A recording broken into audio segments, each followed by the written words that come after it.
We're joined by WBZ political analyst Jon Keller now. And Jon, you watched all of this. Every minute. Every second. Were there any bombshells? What do you think sticks out? No bombshells. Certainly not if you read the Mueller report and if you've been following this all along. Certainly, it might have been curious for people who'd heard so much about the vaunted Robert Mueller that he was so passive. He had trouble hearing a lot of times, asked to repeat questions. He was so mild-mannered. I think that might have been striking to people. But look, I think both sides got politically what they wanted to get out of this hearing. The Democrats got Special Counsel Mueller to admit that it was not there was not no evidence of presidential involvement in all this, just, quote, insufficient evidence. That's an important distinction.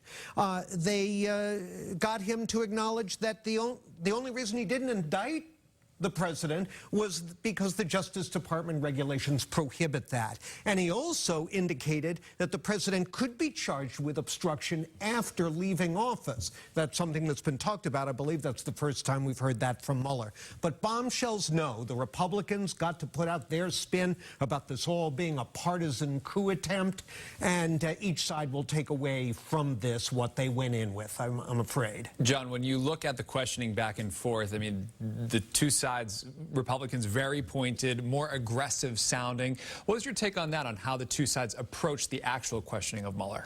Well, I thought it was smart of the Democrats in general to try to keep their questioning more fact-based and draw out the facts. They tried to get Mueller to read from the report. Apparently, he had indicated in advance he wasn't going to do that.